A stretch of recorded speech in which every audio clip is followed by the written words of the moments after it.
if you want me to go and do that frame for that price, you can forget about it. I'd rather go and sit on the beach and sip martinis and watch the sun go down and go broke that way than sweating my ass off doing that frame and make no money. How old are you going to be before you start to experience life like you want it? I want to tell you right now, whether you like it or not, there is a better way to do business. Hi everyone, welcome to the Business for Builders podcast. My name is Max Peterson. I'm the CEO of Smith & Sons here in Canada, and true to form, want to continue to bring some value to our audience, who are mostly, I think, general contractors, but certainly if you're a subcontractor, this can certainly bring you some value as well.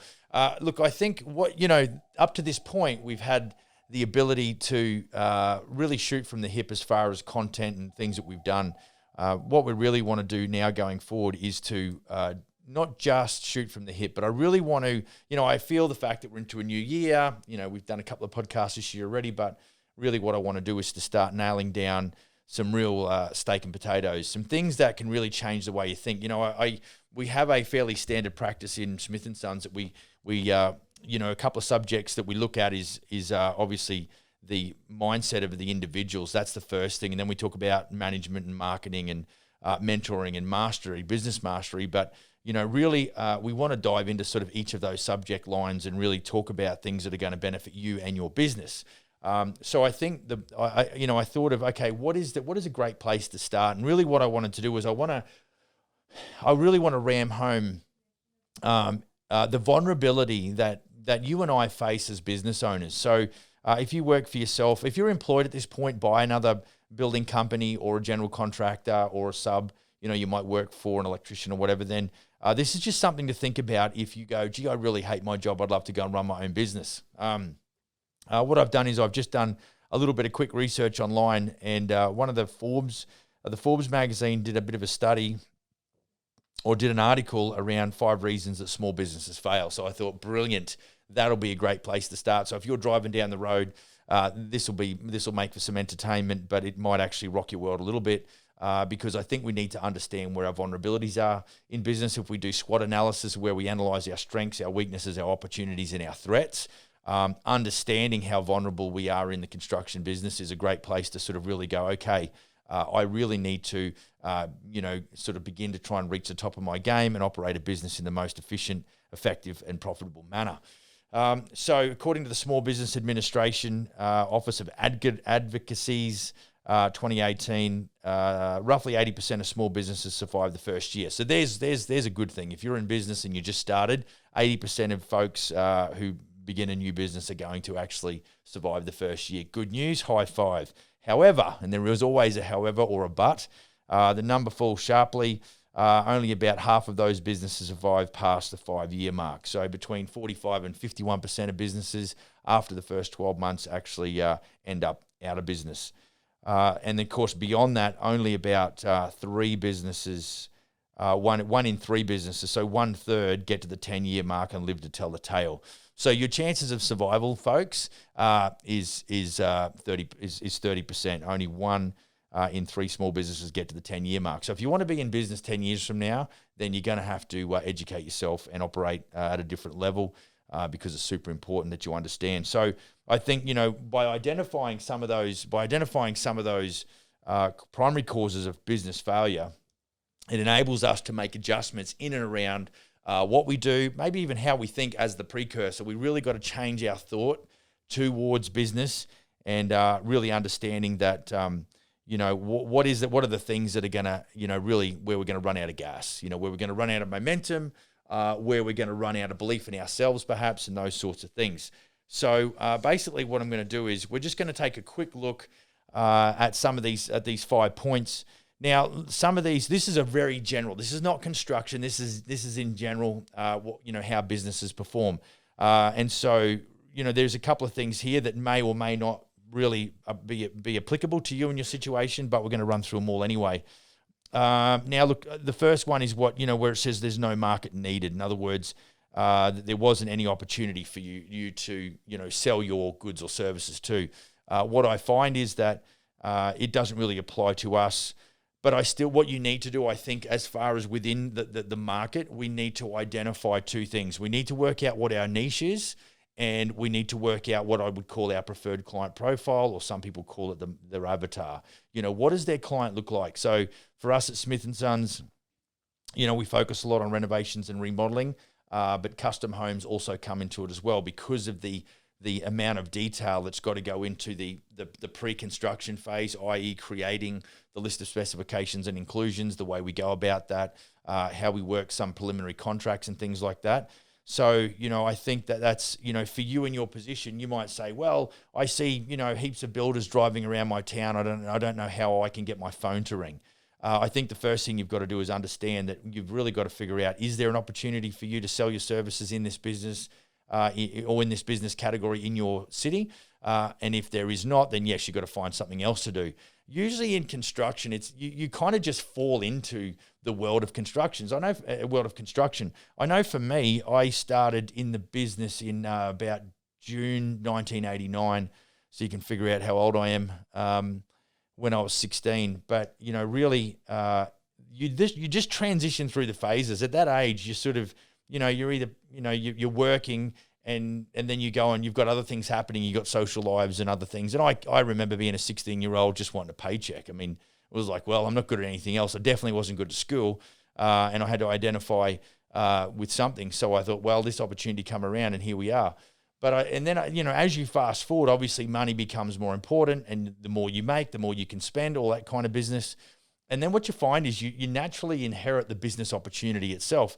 And unfortunately, we've been trained as practitioners, or we've become very good at what we do in the way of a trade, but really we don't get taught any business development. So when I start talking about identifying a niche and talking about preferred client profiles, and there's a lot of other stuff we'll get onto, all of a sudden we're in no man's land, because we're like, I know how to build houses and make them square and make sure the walls are plumb and make sure the walls are straight, all of that sort of stuff, which is really where you're executing off the back of your learned skill, your developed skill. And you've had no reason to, because if you're like me, you worked for a builder. I mean, I did my apprenticeship with a guy who's now on the Gold Coast in Brisbane. And, it was just a case of do what you're told and make more money. I remember he tried to entice me to work on a Sunday, which I ended up doing when I was a first-year apprentice. And he gave me quite a decent amount of cash to do that. And he would just said to me, because I'm like, well, I don't really want to. And he's like, hey, just think of the money. And so really they were the seeds it was sown. It was like, if you do this, you get this. So it was kind of like, it was the carrot, He often would hit me with the metaphorical stick as well, threaten to fire me and things like that. Because I think from memory, I was a pretty useless first or second year apprentice. But he did introduce me to sort of the whole subcontract world in year 3 of my apprenticeship, which I was grateful for because I was making really good coin. Unfortunately, I spent more than I made more often than not. That might resonate with you. So really, the fact is that even if you can get access and get an understanding of how much opportunity is in your town, then you can start formulating, okay, there is opportunity. Like, so when I've been able to sell 3 franchises in this town that has a population of around about 40,000, but according to the Canadian Home Builders Association, did around about $127 million worth of renovations. So percentage-wise, there was great opportunity. Now, is there a lot of competition in this town? I would say yes. There's a lot of guys running around proclaiming to be builders and renovation specialists, et cetera, et cetera. But I make it clear to my guys in this town and any of the towns that we go to that we're good enough to go and get ours. That's not a problem, because I believe that we're more scientific and we have a better understanding of the psychology of sales than most of the normal operators who just do what I did from 1989 to probably 2009 when I got my builder's license, and then 2010 when I became a franchised operator with Smith & Sons myself. All of a sudden, that was where the moment of change took place. It's like, okay, I'm really good at swinging a hammer and knocking nails into wood, but I know that I've got a massive deficiency in understanding how business is set up, how it's operated, and how it maintains its position, continues to grow at some upwards trajectory. So that's where I'd sort of stand, identifying the niche and really identifying what your preferred client profile is. So for us, our preferred client profile is probably ages between 45 and 70.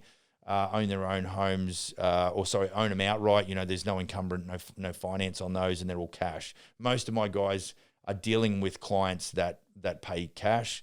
and they don't need to deal with banks too often. More often than not, if you're doing something like a carriage house or a large addition, then, or a new home, a new custom home, that's when we start dealing with the banks. Okay, so the second thing here, the second other reason why small businesses fail is that there is not enough capital. Now, again, because of the nature where we come from and where the process that we go through, we just find ourselves living from hand to mouth. We go and do a frame.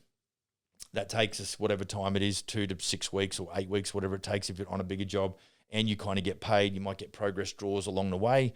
And so you never ever seem to think, well, I never have a lot of extra, but I never seem to go without.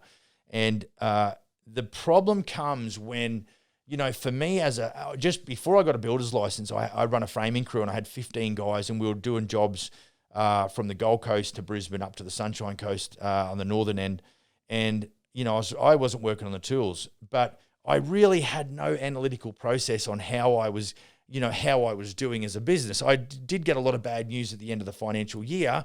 And this is the typical rhetoric. It's like, well, I didn't know how much money I was losing until 3 months after the end of my financial year, when my accountant finally got round and told me, you're doing really badly. And so, I think that that knocks the lid off of another whole subject matter as well, as far as back costing, as far as looking at work in progress, generating work in progress reports, etc. So I'm not going to go down that rabbit hole. What I am going to say is that you need to be able to generate operational capital. Inadequate profit margins are the result that you really don't understand how to sell or what you are selling, which goes back to our preferred client profile and our really looking at our niche and selling within working within our niche.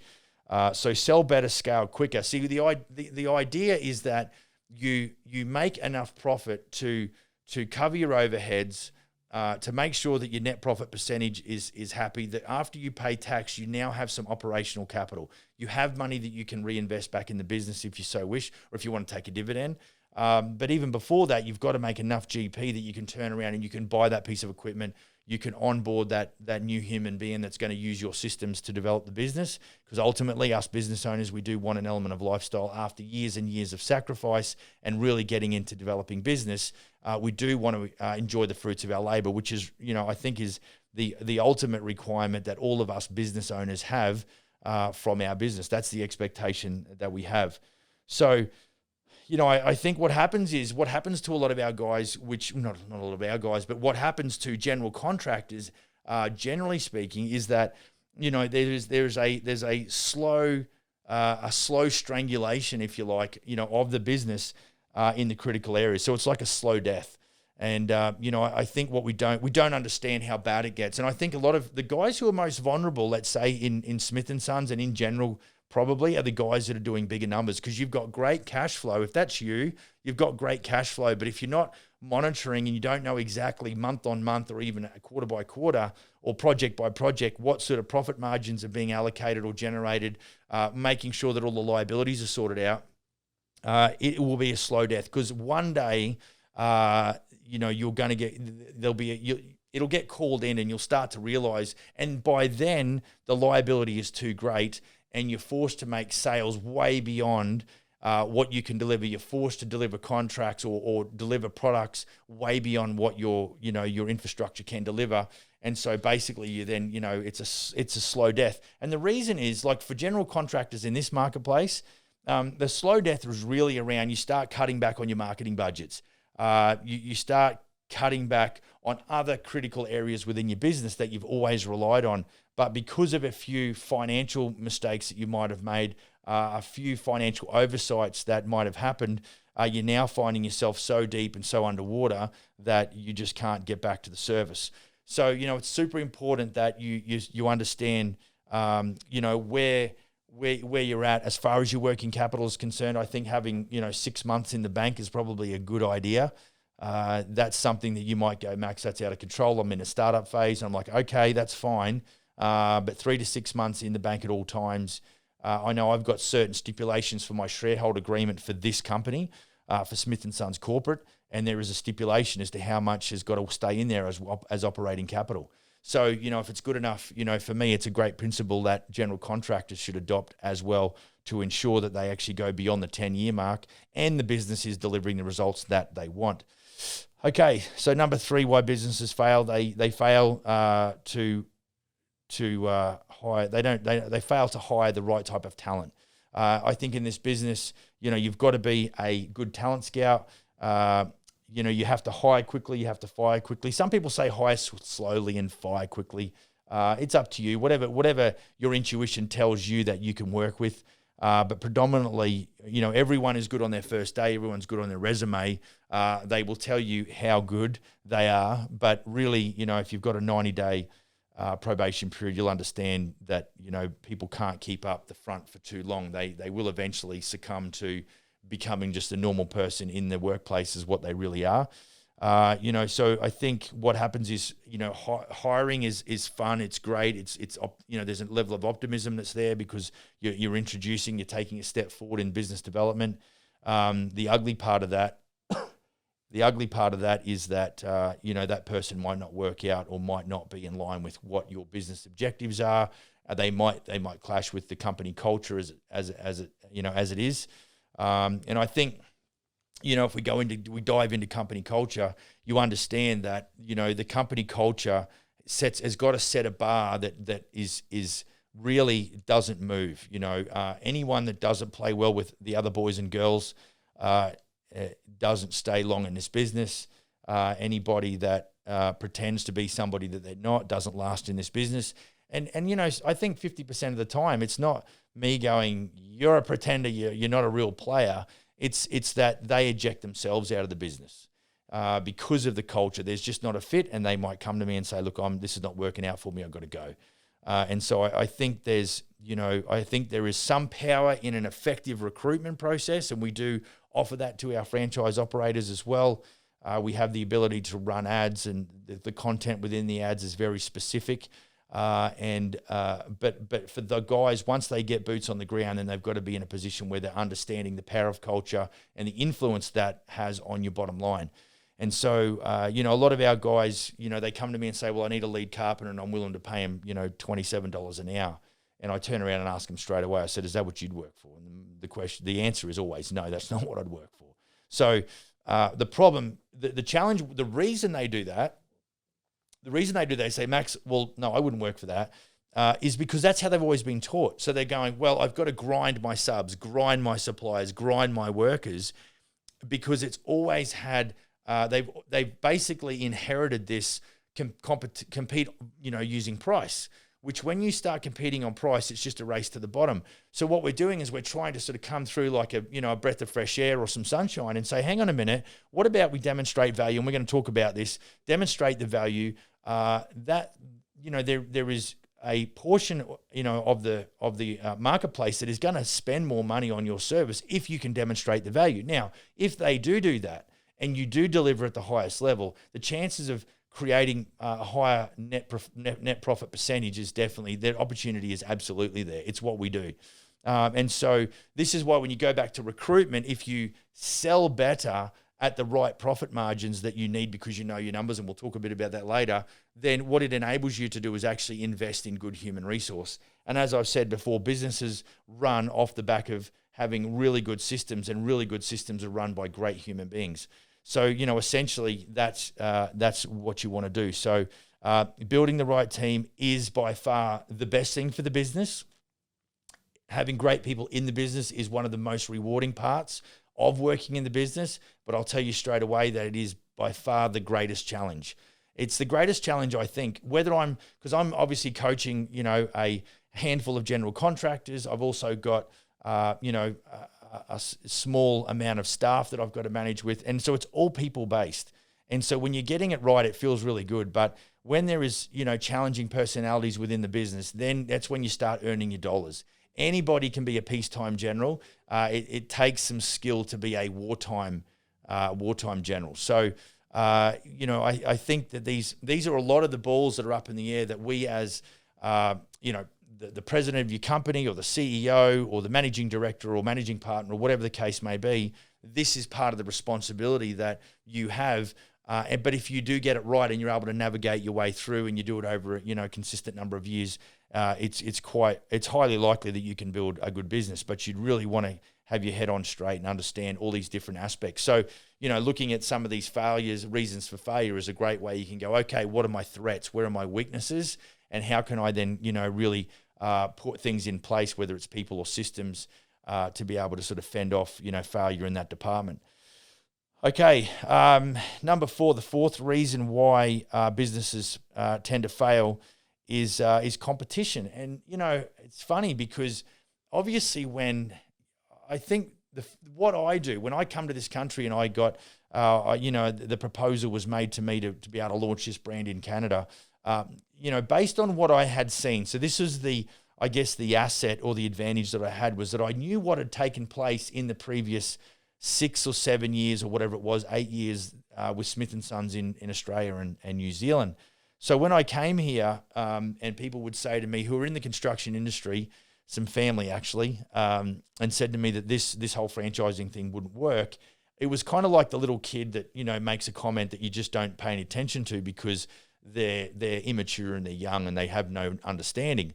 And that's really the way I felt. So, for me, there wasn't a lot of competition, but the challenge immediately that was presented was because it was an unknown and it wasn't being done very much because it wasn't and it isn't being done much, that all of a sudden you had now had to talk to general contractors about joining forces with this brand that was an unknown quantity.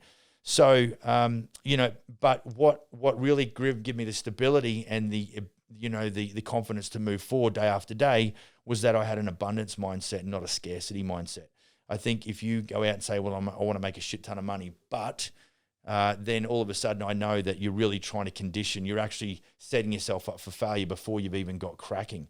So, I always think there's plenty of opportunity. And really what it come down, this is what I did. I went, okay, how many franchised operators do we have in Australia and New Zealand at the time? It might have been about 90 general contractors. And I thought to myself, I wonder how many general contractors there are in Western Canada or in Canada as a whole. And I went, there's got to be 1 or 2 million, surely, that would be able to, in a position to be able to, take advantage of the opportunity.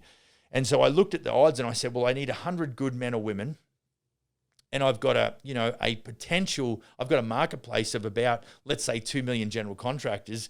And then I looked at my competition. I went, well, who else is doing this? Well, there was nobody. So, I think I've shared the story about the shoe salesman that went to this remote or this country where there was, nobody wearing shoes. And the first guy goes there and says, well, there's nobody wearing shoes. We'll never be able to sell shoes here. He goes home and the next sales guy comes out and reports back to his boss and said, nobody wears shoes here. We're going to absolutely dominate. So this is the abundance mindset that I think that's super important. So, for me in this town, like I said before, we've sold 3 franchises in a population of about 40,000. But the fact is I knew not just the population, but I knew what the market was producing in the way of revenue numbers. And so that was important. When I start demonstrating the opportunity and the potential, and I say, well, if you want a $2 million business, which is not an easy thing to do, there's plenty of opportunity in this town to do that. And that's why these guys embrace the whole power of team. And, the fact is I've got 3 franchised operators in this town. I'm looking for 1 more. And I think if we, put that together and we've got, probably right now we've got 4 signed or 5 signed written trucks rolling around town. And the truth is that each of the individual franchised operators is only paying for the 1 vehicle, but there's 3 other trucks rolling around town. And that's super important when you understand the power of leverage. And people say to me, I see your trucks getting around everywhere. I don't, I'm not a builder. I'm not the one doing construction, but as the owner, as the corporate owner of the business, they say, oh yeah, I see your trucks around town all over the place. So that's the power of team. But certainly for you as an individual operator, you can go and get yours. You've just got to be better. Don't wish it to be easier. Just go and become better. And the competition will actually become redundant, because what I look at when I'm looking at this town, I think what we see there's a lot of trees in the forest, and what you don't want to be is another tree in the forest. What you want to do is stand out from the crowd. And essentially that's what Smith & Sons does as a brand. And we do that, in a lot of different ways. So that's so competition for us. I don't know if that intimidates you. It's like you look around and you go, "I'm not worthy." See, this is the thing. You've got to become better. You've got to educate yourself and get an understanding, and that's going to take some diligence, and that's going to take some discipline and some consistency. Because I think understanding what you have to do is certainly goes a long way towards figuring out which direction you're going to go. And I would certainly reckon this is what I'd recommend, because it doesn't talk anything. It's ironic. It doesn't talk anything in the 5 reasons why businesses fail. They don't talk about anything around self-development. So I think personal development and personal growth is definitely, it's optional. But if you want a successful business, I would highly recommend that you start to learn more. The more you learn, the more you earn. I think there's an element we talk about. Mindset and marketing and management and mentoring and mastery, but it's really underpinned all by your ability to lead both yourself personally and also your team corporately. For us, competition is almost a moot point. However, you can get pushed out if you allow yourself to be intimidated by the competition. Okay, so the fifth thing as to why businesses fail is pricing. And this is one that I guess some guys in my group get it. Other guys tend to want to negotiate and debate and all that kind of carry on. But really, I think where pricing comes down to it, you want to make sure that you are pricing in accordance with, or that is appropriate to your business. Now, if you've got an office and you've got several staff and you've got vehicles on the road and you're obviously buying equipment all the time, then your fixed expenses and the level of capital you're going to have to reintroduce into the business or reinvest in the business is going to be a higher demand than what a guy who's a one-man band trading out of his home office. So, really the know your numbers is quite cliched, but it is super important. One of the first questions I ask a lot of the guys when we're first talking to them about the business is, can you give me what are your fixed expenses for the year? Some of the guys, like I said, have an office already. Others are just trading out of home. So it'll just be phone bills and gas and insurance and things like that. So, there's no wages to speak of. So because you've got to know what your break-even point is. If you don't know what that is, how do you know? And this is why there's a lot of interdependent metrics that go on here. So it's not just like, well, I'm going to put a 15% markup. And if you're marking up only by 15, 20%, you're dying slowly, or you're frustrating the crap out of yourself on a regular basis because you're just not making money. And you're doing that because you think it's all about price when it is not. We are not a commodity. We're a service-oriented business. And if we're able to demonstrate the value, we can actually ask for a premium, which is what Smith & Sons guys do. So, if you do know your numbers, you understand what your break-even point is, you'll know. It'll give you an idea as far as what's an appropriate markup percentage, and that will then correlate with, okay, what's my average contract value and how many contracts do I need to sign per year to be able to sort of bring about the net profit that I need, or the gross profit versus the fixed expenses that I need to be able to develop a business. I think that this is where the mental state as far as understanding that the market is abundant, the opportunity is great, because if you know that it's already there, then what's happening is the opportunity is out there, but you've just got to get better at accessing the opportunity that is already in place and that's waiting for you. And so, we have some of our guys that once upon a time would actually mark up by 25% less than what some of my, let's call them, big hitters or A players or whatever you want to call them, they were quite confident. Sales is not hard when you know how. People struggle with sales because they're not confident in the thing that they're selling. And so, if you know that your packages are very well defined, it's very white glove, it's very, top shelf approach, and then what you do is you develop your sales process behind that, and it really does support the ability for you to make a better gross profit. I think too many of us undervalue what we do. And I think I did a podcast where I talked about your knowledge and experience is worth something. And I think where not only do the guys, once they get into the quoting process and maybe they've won a job and they've only got 15, 20% markup, but even before they've got there, they've done a shit ton of quotes for other, clients for free, for nothing. They haven't qualified appropriately. They certainly haven't been able to demonstrate where they can sell their services prior to construction. The common, I guess, misunderstanding with general contractors and builders is that they can't start making money until they start swinging a hammer. And that comes from all those years of going, well, when you show up and you work a day, you get paid a day.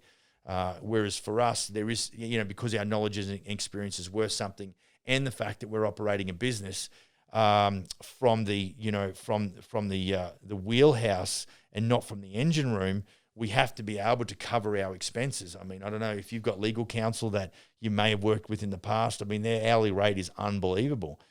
Maybe I should have studied a little bit harder at school. I think, the other thing with pricing, and this is a little bit counter, is that, our pricing mechanism can also work as a qualifying tool. We get a lot of people that they are the pretenders, you might say. They're the time-consuming clients that want to ask a whole bunch of questions and go forward and talk about their project when I'm like, hang on a minute, let's just quickly chat about the price range for this project. I want to make sure I understand their budget expectation before I go start talking about what color, countertops or cupboards we're going to be putting in their construction or in their project.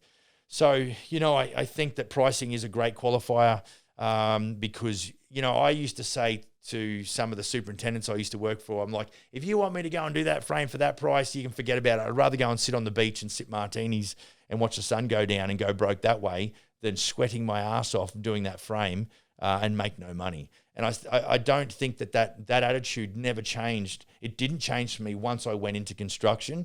When I went into actually operating as a builder from a subcontract carpenter. The problem that went with me was the fact that I still didn't know how to get paid to present a quote.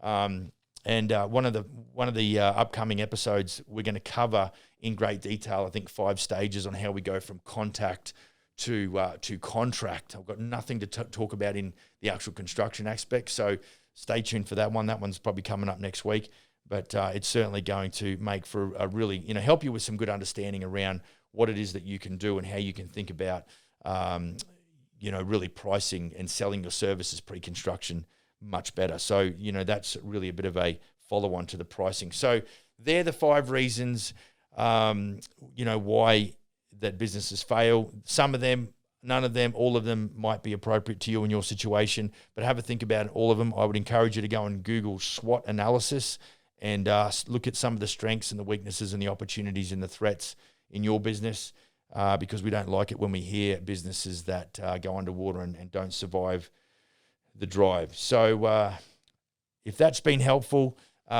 great. If you've got any questions, hit me up.